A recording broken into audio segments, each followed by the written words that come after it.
Welcome back to another insightful episode of Joyful Mate. I'm your Joyful Journey mentor, Anthony Hartcher, and this is a very intriguing episode that we're about to launch into. It's with Dr. Alan Lycka, and he shares his personal story of hardship to empowerment, and now he's out there inspiring others on how you can turn around hardship or perceived difficult times.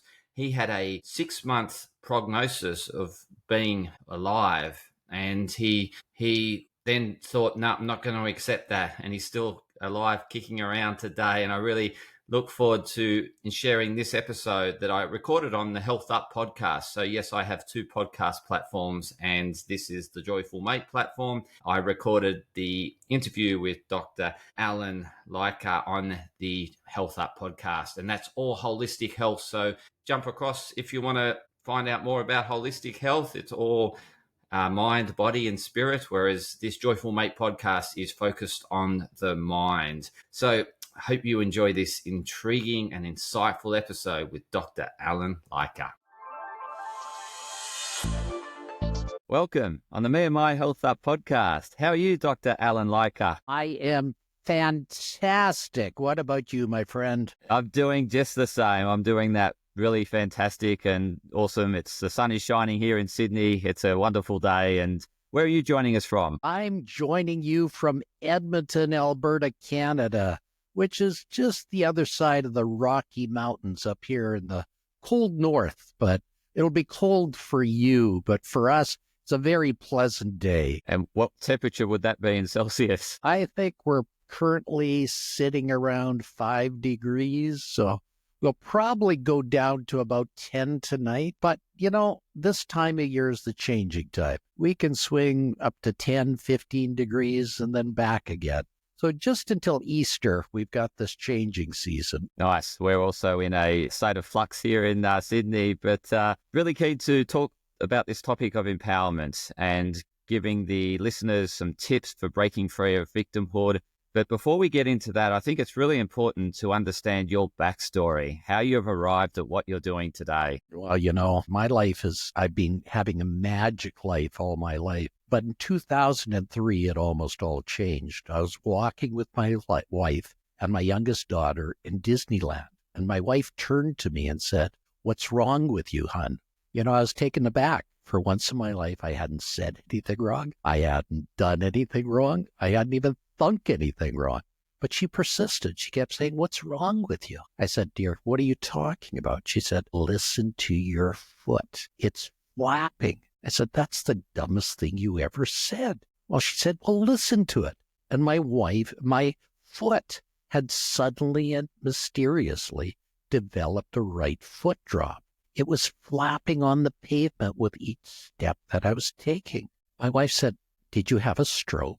And I said back, "You're a doctor. I'm a doctor. If I had had a stroke, I'd be lying on the pavement muttering something unimaginable." Well, then she said, "Well, when we get back, you better get it checked out." Well, Tony, when your wife tells you to get it checked out, what do you do? Get it checked out, for sure. Exactly. So I started with friends that were doctors. They sent me to more doctors and more doctors. And they did brain scans. They did CAT scans. They even did scans. And at the end of the day, they found absolutely nothing. They were befuddled. And you know what a doctor does when he finds absolutely nothing? He says, I'm not sure. You tell me. He does tests and more tests and more tests. They did bone marrows. They did LPs. They did EMGs. I think they even invented some tests to do tests back then. But at the end of the day, they found absolutely nothing. So they sent me to a world-leading neurologist, the brain guy, the guy that had the answers to all these complex problems. So I walked in and I said, "Hi." He said, "Hi back. You better be sitting down when I tell you this." I said, "Why?" "I have a dropped right foot." He said, "No, you don't. You have ALS, Lou Gehrig's disease. Get your affairs in order. You have 6 months to live." I was taken aback by all that. And I asked him, "Is there a way to prove this diagnosis?" He said, of course, on autopsy. I told him, I'm not going to die to prove you wrong. I left. I slammed the door. And somehow I made it to my car. I cried for hours. Somehow I made it home. I walked in. I told my wife this terrible diagnosis. And she said, he's wrong. I don't know what you have, but you don't have ALS. But when this happens, you get hit like in the gut by all this. You go through the phases of dying that Elizabeth Kubler-Ross wrote in her book on death and dying. And I was dying. You go through anger. You could bite the head off nails. I was angry at my wife. I was angry at my children. I was angry at my dog. I was angry at my staff. But I couldn't tell them what was wrong, or they might abandon me. I went through bargaining. Oh, God, please don't let this happen. I'll do anything if you don't let this happen. But I didn't think he was listening back then. And then you go through denial. Denial is when you deny anything is happening. So I'd work 12 or 14 hours a day. I worked hard.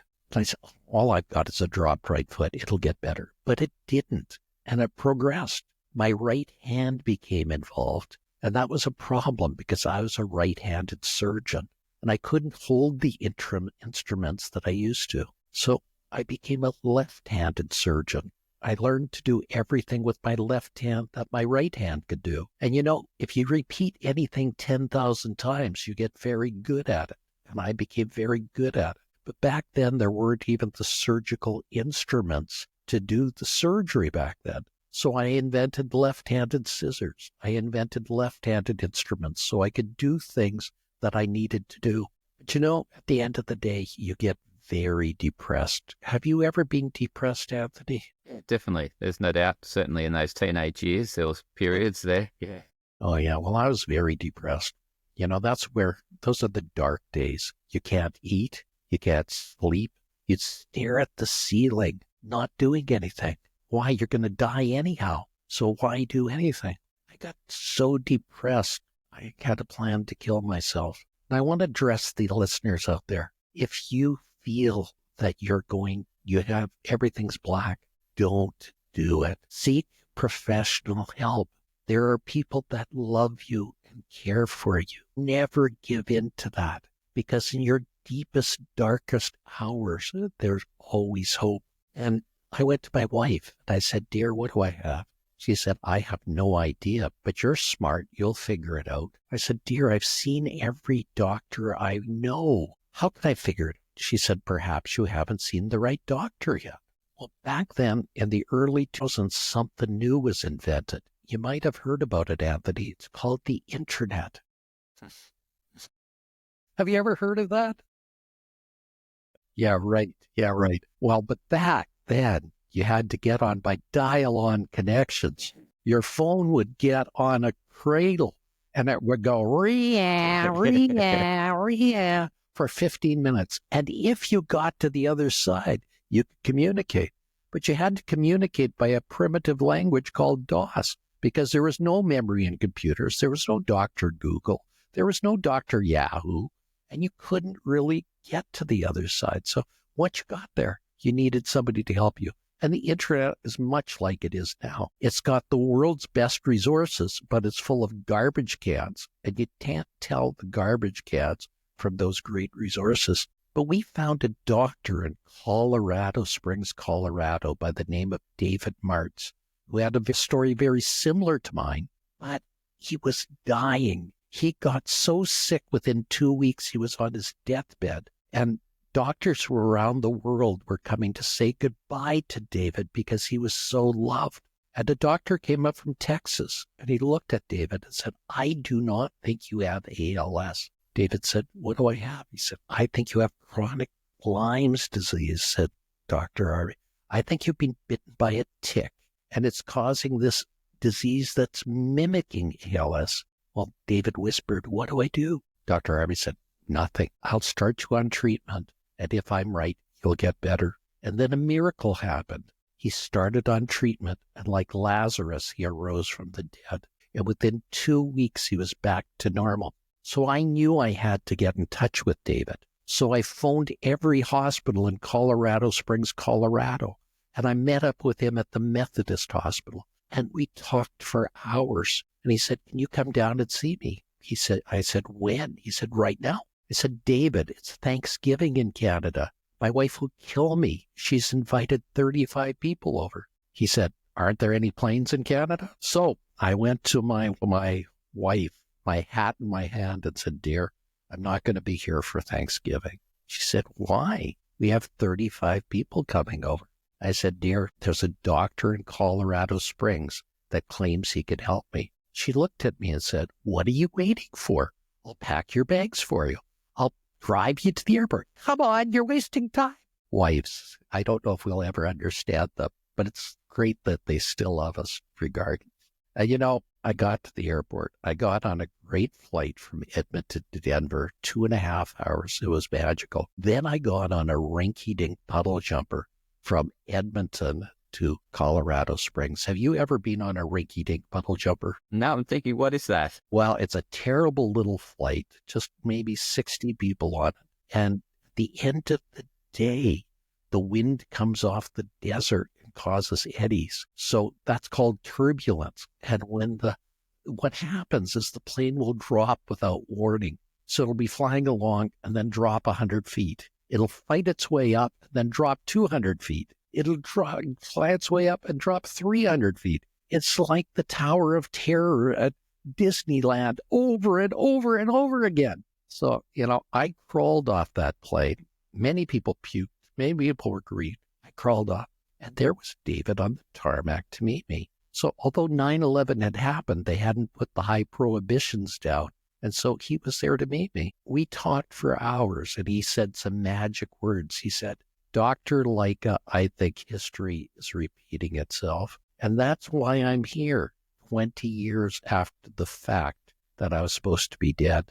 But when you live on borrowed time, you change. You realize that life is great. You realize every day is magical. And every day your feet hit the ground, you rejoice and say, it's another day I can make a difference. And today, Anthony, I saw you on my ledger and I said, oh my God, today's another day I can make a difference for people. And what a story. So impactful, and the fact that you never gave up hope. So certainly you're always looking for an answer or looking for... But all of our audience out there, everything might be black. Everything might be terrible. But the harder the fall, the bigger the bounce. It's not what happens to you. It's what you do with what happens. Remember that. Those are key words for everybody. Now, if you're given lemons, make lemonade. Everything is good if you look at it that way. Change your mindset. Look at the world with rose-colored glasses. Look at the world in such a way that it's positive. See, the problem is, Anthony, we all have a lizard brain. And that lizard brain is deep down inside of us. Everybody has it. It's millions of years old. And that's the brain that everything has to be filtered through. And that is what gives us the flight, fright, fight reaction. And sometimes it's the freeze reaction. But that preserved us for years. Fear is really fantasized events appearing real. Do you know that 95% of the things we fear never come true? They never come true. And the 4% and the 5% that comes true, 4% it is much, much less than we'd ever realize. So guess what? You can face everything and run, or you can face everything and rise. What would you sooner do in a fear situation? To me, facing everything and rising is more important. Don't let that lizard brain take over. Don't let that lizard brain literally demand everything in your life. You're greater than your lizard brain. You have this upper brain that allows you to overcome it. You got any tips on how to shift that thinking from the lizard brain to the prefrontal cortex or the upper brain? Because some people can get really, if they were hit with your scenario, they could just get lost. Well, the first thing you do is breathe. And Marines, when they're in the field of battle and the enemy is coming at them, firing at them, might kill them, they're taught to do something called square breathing. Now, how do you do that? Well, you breathe into the count of 4, you hold it for the count of 4, and you bring out to the count of 4. By doing that, you change your fear reaction. You change your panic reaction to a mellow reaction. You literally rewire your brain. Another thing is to meditate every day. Third thing is to visualize. Our brain cannot determine the difference between a visualized event and a real event. So if you visualize the great things that are going to happen, the beautiful things that are going to happen, if you surround yourself by that, it really makes a difference. Surround yourself by people that are positive and love you. Surround yourself by a positive environment. Stop watching the news. News is bad news all the time. Sure, then people say, well, I won't keep up. And I say, what's wrong with that? Do you really want to know what happened yesterday? Because that's what news is, what happened yesterday. Or do you want to keep your mind on the future? Reminds me of a little boy that decided to make some money during the Great Depression. So he decided to put on a hot dog stand. So he's first started a hot dog in a bad location. One of the drivers bought one and said, move to the main road. That's where everybody is. So he moved it to the main road and everybody was buying 5 cents. So somebody said, these are so cheap.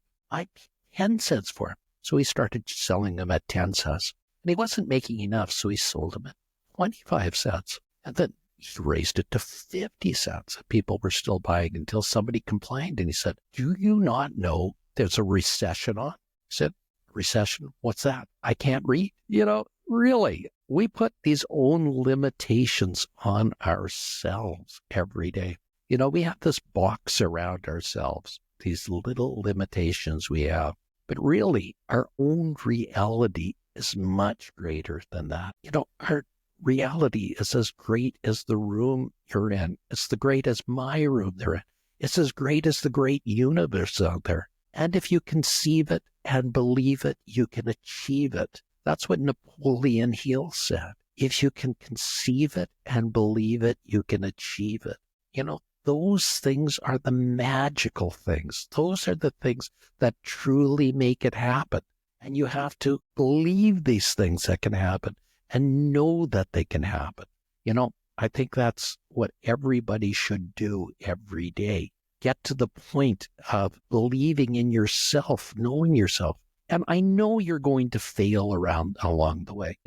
Failure is a great thing because it teaches you the things that aren't going to work. Thomas Alva Edison, when he was inventing the light bulb, failed thousands of times, and he didn't look at it as a failure. All he said is, I found another thing that didn't work. Now, isn't that amazing? Saying, I found another thing didn't work, and he kept on plodding forward, and he invented the light bulb.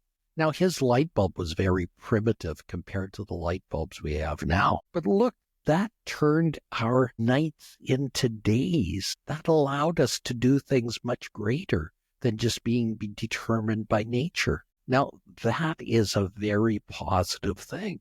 And that's how the first computer was invented, because it was just an on switch and an off switch. So you have off and on. And that's how these circuits would come. Off, on, off, on, off, on.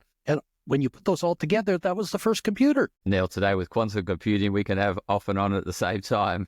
You can have it on, you can have it vibrating, you can have it in waveform, you can have it any way you want it now. You can have it liquid, solid, all at the same time. Absolutely. I was just thinking around that whole thing around belief. And I think as you go along in life, you've got more, I guess, understanding of when you've overcome hardship and adversity and you step through it. And so you start, it's like building a muscle in a sense. But I'm thinking, if you're young, then you've encountered less adversity and it can be a bit more difficult to believe in yourself that you'll overcome it. Whereas I guess as you become older and wiser, you've had more opportunity to... Well, and that's why I love talking to students in schools. That's why I love talking to them before all these false beliefs come on. This is why I love talking to all groups of people, because you can change those beliefs. I just spoke at the University of Peace in Costa Rica. That's a UN-sponsored university. And I spoke to some of the 180 people of the greatest people that believe in themselves, but that believe they can change the world. And those are the beliefs we have to engender. If you can, how do you change the world? One person, one thought at a time. You basically stick those all together and you make the world a better place. So would you advise someone that's young, that's encountering, hardship or difficulty, to seek like a mentor, seek professional advice? I would say mentors are the greatest things. Everybody in their life has had a great teacher that taught them and showed them the way. And everybody should have a mentor. I've had thousands of mentors in my life, but read books. Read ravenously. Books are your best friends. Try to read a book a week, because they teach you things you wouldn't know otherwise. They are truly the greatest power on this planet. All that knowledge there, that is just right there. You should read at least 10 pages a day. At least 10 pages a day. You need to move that forward. That education, your empowerment through education is a key center stone to overcoming victimhood. Listen to podcasts. Listen to shows like yours. Listen to shows like mine. Make sure you spend that time so that you can learn from the greats out there. People like myself are giving this time to you. Check out my website, drallenlycka.com. That's DRALLEN, L, Y as in yellow, CKA.com. And I'll give you a golden pearl each and every week. If you sign up, that's a gift to you. Check out my book, The Secrets to Living a Fantastic Life. There are 13 golden pearls in there that teach you little things, little lessons that you can take home and use tomorrow. You can unpack those things and just make them something for yourself. Fantastic. And I'll include those links in the show note, listeners or viewers. So please go to the show notes and you'll be able to get those resources at your fingertips. And if you need a speaker for your event, I'm available. drlspeaks.com. I speak on resilience. I speak on tenacity. I help board members. I help workers. I help stop the quiet quitting epidemic that's going on. I help management, and I help the worker refine themselves in their place. I've been certified as a Jack Canfield success coach to help everybody on their path.